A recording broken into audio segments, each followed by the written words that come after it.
नमस्कार, दिल्ली में मौजूद हूँ। दिल्ली में जो AQI है वो 700 के पार है। यहाँ पर खड़ा हूँ, सांस लेना मुश्किल हो रहा है, गले में खराश हो गई है। रामलीला मैदान है। एक बार तस्वीरें दिखा दी है। कांग्रेस के आह्वान पर देश भर के कांग्रेस के लोग, कांग्रेस के कार्यकर्ता आज वोट चोर गद्दी छोड़ के नारे के साथ रामलीला मैदान में पहुंचे हैं।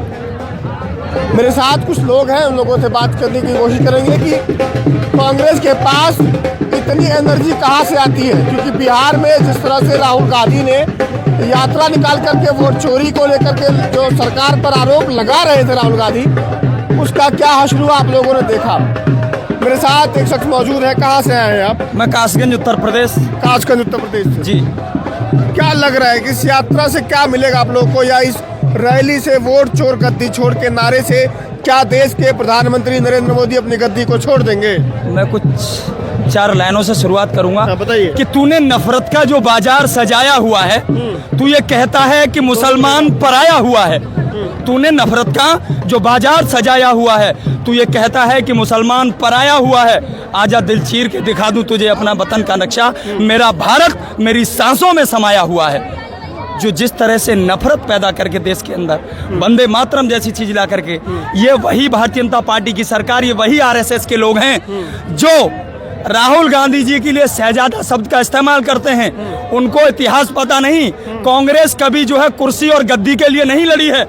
कांग्रेस अगर गद्दी के लिए लड़ती तो मुझे बताइए, सोनिया गांधी जी के पास बहुमत था, वो प्रधानमंत्री नहीं बनी। उन्होंने अल्पसंख्यकों की आवाज बुलंद करने के लिए आदरणीय मनमोहन सिंह को प्रधानमंत्री बनाया। उनको पता था कि वो बहुत पढ़े लिखे और आर्थिक क्षेत्र में देश को मजबूती देंगे, इसलिए उनको प्रधानमंत्री बनाने का काम किया। लेकिन इनका आज़ादी के बाद का इतिहास यह है कि महबूबा मुफ्ती के साथ भी गठबंधन करके सरकार बना लेते हैं, और आज़ादी से पहले का इतिहास मुस्लिम लीग के साथ भी ये समझौता करके सरकार चलाने का काम करते हैं। ये वो लोग हैं जो अंडमान निकोबार द्वीप समूह की जेल में माफीनामा लिखते हैं। क्या महात्मा गांधी जी के अंग्रेजों भारत छोड़ो आंदोलन को तोड़ने का काम करेंगे?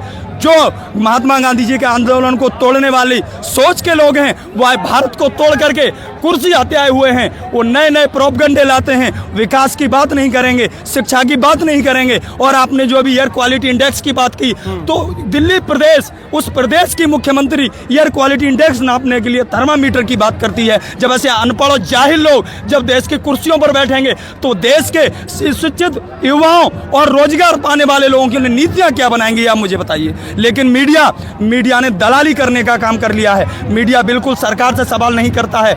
जब तक हमारे देश का नेशनल मीडिया सत्ता से सवाल पूछने की जगह विपक्ष से सवाल पूछता रहेगा, तब देश के हालात बद से बदतर होते रहेंगे।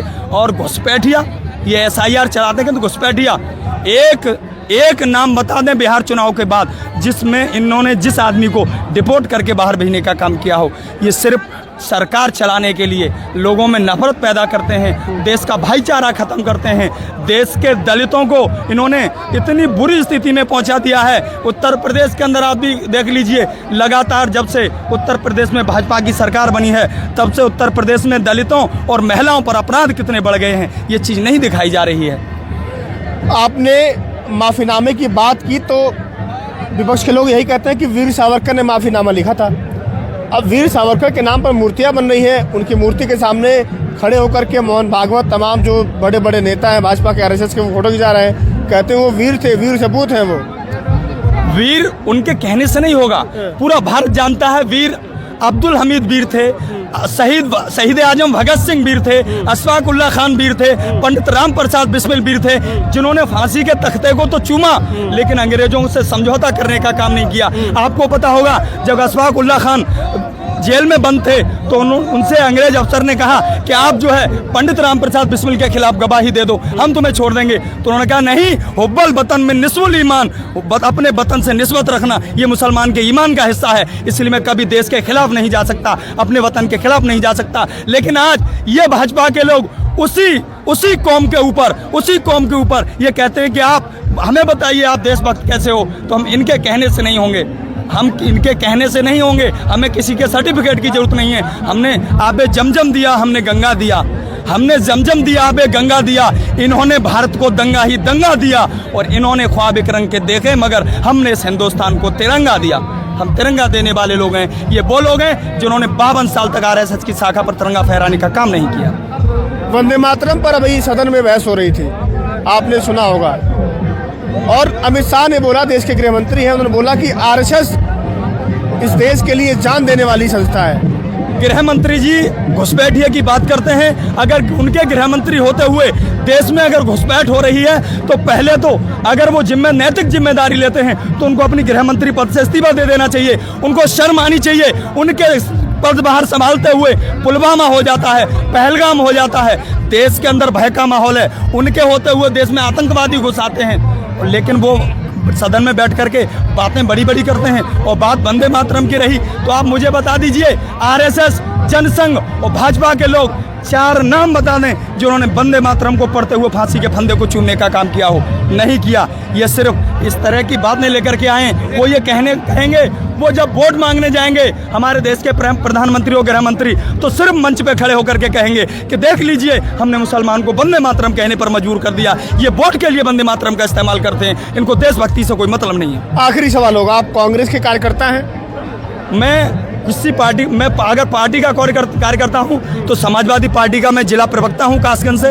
और लेकिन आज जो आंदोलन है, ये हमारा जो वोट चोरी हो रहा है, दलितों, पिछड़ों, अल्पसंख्यकों, देश के छात्रों, नौजवानों, उनके हकों का शोषण करने का काम किया जा रहा है। उस आंदोलन में अपनी सहभागिता। अच्छा, आप दिल से एक बात बताइएगा, आपको लगता है कि सच में इस रैली से, इस यात्रा से, इस वोट चोर गद्दी छोड़ के नारे से भाजपा जो सत्ता में बैठी है वो मुश्किल थोड़ी दूर, यहाँ पर पार्लियामेंट है, मुख्यमंत्री या प्रधानमंत्री का आवास है, वो लोग कुछ हिलेंगे, कुछ सुनवाई करेंगे, कुछ काम होगा, परिवर्तन होगा, बदलाव होगा?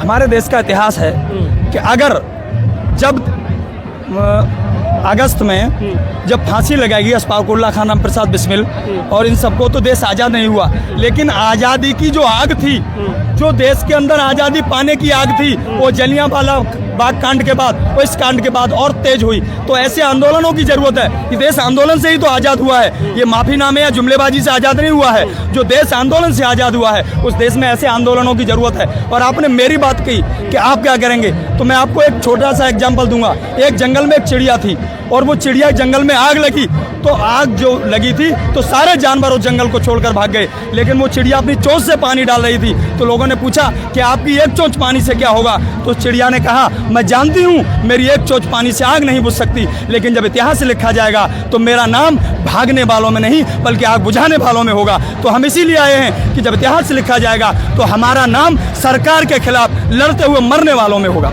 बहुत शुक्रिया आपका। कहा गया कि धीरे धीरे रे मना, धीरे सब कुछ होए, और माली सींचे 100 दिना ऋतुवाए फल होए।